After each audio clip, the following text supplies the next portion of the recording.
Hello and welcome to Her Kind of Healthy, a health podcast series brought to you by Sanford Women's. I'm your host, Courtney Collin with Sanford Health News. We want to start new conversations about age-old topics from fertility and postpartum to managing stress, healthy living, and so much more. Her Kind of Healthy is designed to bring you honest conversations about self-care, happiness, your overall well-being with our Sanford Health experts. In this episode, we are focusing on seasonal affective disorder, what it is, how it affects us women, and what we need to know.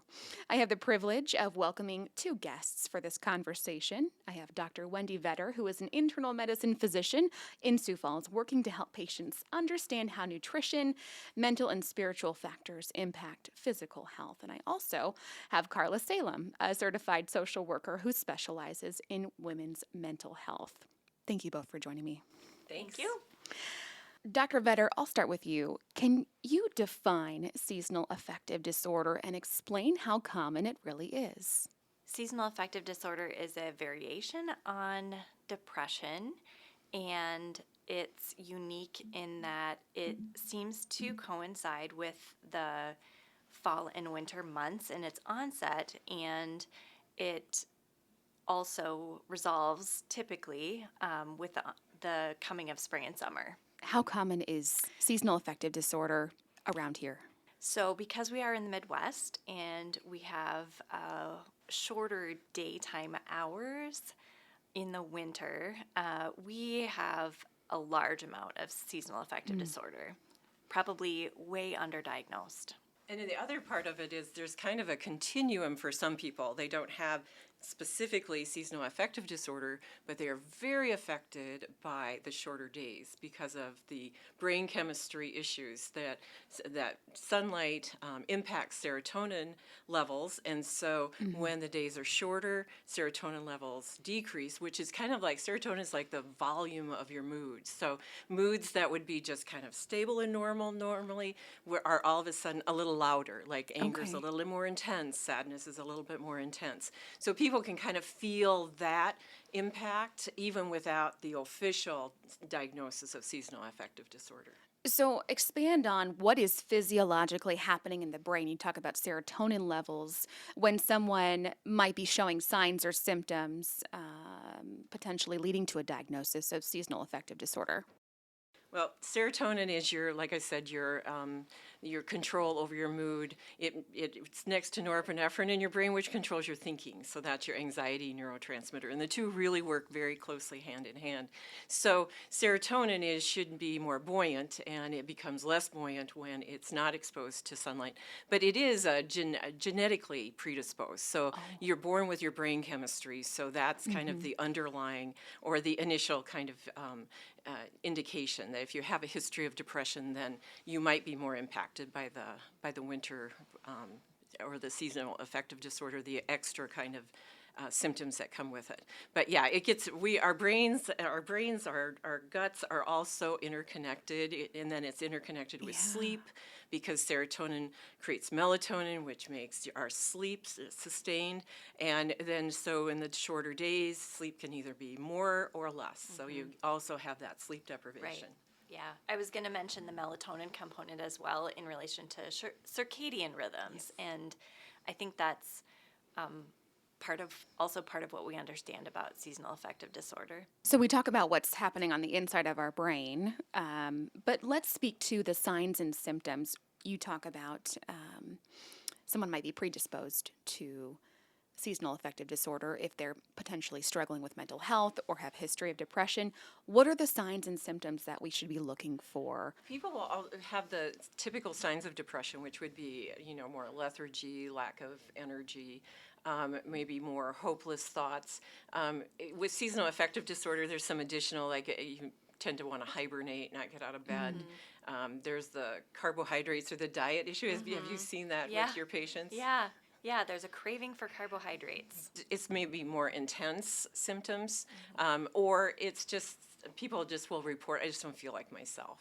I'm screaming at my kids, and I don't normally do that, and I don't want to exercise. I normally exercise, but I don't feel like it. So it's like you take some of the things that they use for normal coping, and they don't have them anymore because they don't have the energy to do it. And seasonal affective disorder is a little bit more slanted in symptoms. They're consistent with that fatigue, low energy, but sleeping more, weight gain, and increased appetite, whereas depression can sometimes go either way, where there are problems with insomnia or sleeping too much. There can be problems with loss of appetite or increased appetite, but we see more of the hibernation, I think is a good word Right. to describe kind of the phenotype. So with every mood or anxiety, you always have three issues. You have the biological, you have the social, and then you have the psychological. So oftentimes people are coming off of Christmas. They might have seen family, not seen family. They're still going through kind of sadness about maybe losses, and they have no winter trip planned. So they will become a little bit more, that also will impact people's mood beyond just seasonal affective disorder. And the key with making it a true diagnosis is that all of those symptoms impact your functioning, like Karla was saying. So your social functioning, your sometimes biologic function, and then, of course, memory and your work. And So those- so every part of you gets kind of impacted. Kind of feels Wow, like a yeah. mess sometimes, people report. So at what point is it time to seek help? And at Sanford Health, where do you start? I would be biased to say you can start with your primary care doctor. I was going to and- say the same thing. Well, good thing we have both of you here. Yeah. Just to confirm. Yeah, absolutely. And then we're very fortunate to have lots of options available to treat. I think sometimes just identifying it, naming it, and getting it out in the open is a relief for people. So just simply having somebody to talk to about it and empathize. And then we have medications that can help with treatment. And again, we have embedded our therapists and IHTs in our clinics to help with Yes. the talking through what they can do for themselves. Let's expand on the treatment and what that patient journey might look like, and what, as a therapist, as a social worker, Karla, and an expert in your field, like what you bring to the table and how collaboration works to benefit the patient. Well, oftentimes people will want to go the route of medication. So one of the things that can happen in therapy is kind of monitor how that's going and kind of explain what it does for folks. Another really good behavioral technique is light therapy. It's often used that it can restore what you're losing because of the winter time to your serotonin, and it's real affordable. It used to be like light boxes you had to rent because they were so expensive. Now you can jump on Amazon and get one for $60. And so that used throughout the winter time, or when the days start getting shorter, can also help in restoration. And then people just like Dr. Vetter said, normalizing the situation, just making sure people understand, because they'll be thinking, and they'll come in and say, I think I'm crazy. And no, this is a very normal way that people get during the winter time, and explanation, and then ideas on how to get out of bed and go take a walk or go outside even though it's really cold out, Yeah. to get some of those behavioral kinds of techniques to help.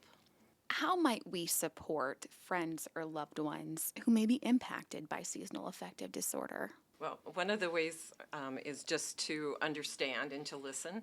A lot of times people don't want to talk about that with friends and loved ones because they think that brings them down, or they are a burden. And so just to be open, if you notice something different, somebody's kind of off, it doesn't hurt to just ask, what's going on? Is there something I can do to help? And just to be a listening ear oftentimes is very supportive. I would say if you're concerned about someone, or if someone comes to you saying, I've been feeling down or blue,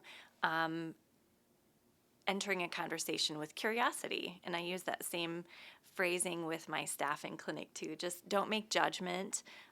Just be open, patient, curious. And they'll come to you with what they need in their time. Oftentimes, that's why we also and you really encourage people to go to your medical doctor, because those are usually people that patient trusts, and so that's something, they tell them all sorts of things. I'm sure you hear a lot, and then can help guide them in a way. So that can also be a place where friends and family can guide a patient to go to talk to their doctor. Yeah, wonderful to have that support. Relative to that, we know winter can be a tough time of year, and if we don't like the cold, we tend to spend a lot of time indoors. So, what tips or advice do you have to combat any additional stress this time of year? There are lots of things I could say about that. I think, like Karla was mentioning, winter vacation, or just even thinking about and planning forward to something in the future, whether or not it's a trip. So setting a goal, making sure we're focusing on getting adequate sleep, and in particular with seasonal affective disorder, having a very routine going to bedtime and getting out of bedtime can be helpful for maintaining, I guess, normal mood and energy, and focusing on diet and physical activity or exercise. Definitely increases our endorphins, and that improves our mood. And beyond, you want to make sure, just like Dr. Vetter was saying, that your foundation is as solid as can be. The main eating and drinking water and sleeping and such. And other ideas you can have is just to again, have some focus, have some directions, maybe some personal challenges during February or January. See how many books you can read, or you can see, how many steps you can walk, like walking up your steps at your building or somewhere else, and just challenge yourself to those kinds of things, those personal challenges. Also, the planning, that's such a great idea. I mean, even starting to plan your garden, starting to, plant some seeds and have a little greenhouse ready to go. Any of those things that distract you from any kind of doldrums and charges you into the future just a little bit, things that you can look forward to.